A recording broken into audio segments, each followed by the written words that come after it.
Now let's move on to the next question. This question is about prefix.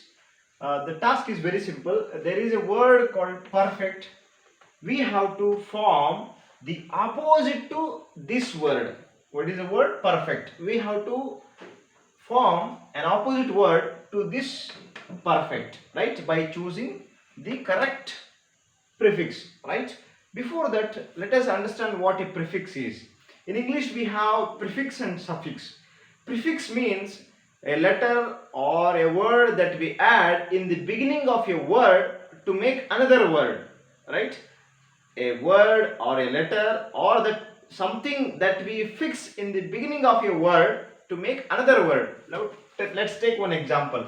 There is a word called happy. Now I'll take a word called happy. Now I add something, I fix something in the beginning of this word, right? I add a prefix called un. So now it is coining, it is making one more word, right? Unhappy. Unhappy is a meaningful word that we have in English. So that is how we add prefix to the words. Now if you look at suffix, suffix means something that we add in the end of a word to make another word. For example, there is a word called strong. There is a word called strong. Now let us add something after the word, right?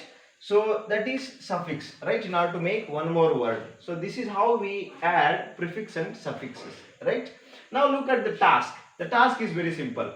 The task is we have to form or we have to make an opposite word to this word, perfect.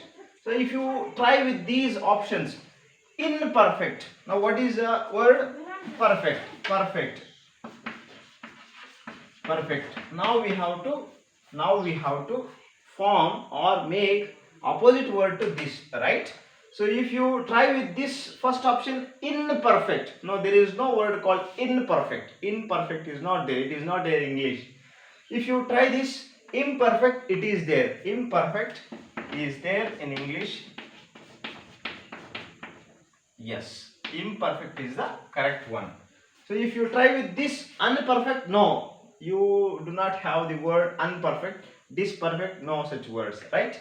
The correct answer is imperfect.